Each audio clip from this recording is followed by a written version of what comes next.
বস, কাউকে জোর করে কাউকে জোর করে শুধু শুধু উপদেশ দিতে যাবেন না।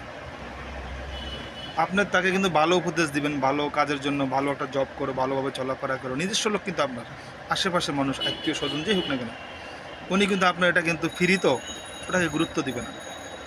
যখন সে বিপদে পড়বে ঠিকই আপনাকে স্মরণ করবে। শুধু শুধু বস কাউকে গায়ে পড়ে কোনো উপদেশ দিতে যাবেন না, অতিরিক্ত কথা বলবেন না। যেই হোক না কেন, আমি আবারও রিপিট করছি, যেই হোক না কেন, আপনার নিকটতম যত কাছের মানুষ হোক না কেন, সে আর ব্যক্তিগত কথাগুলো তার কারো কাছে শেয়ার করবেন না।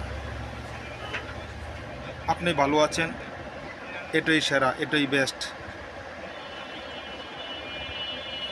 গায়ে পড়ে শুধু শুধু কাউকে বিনা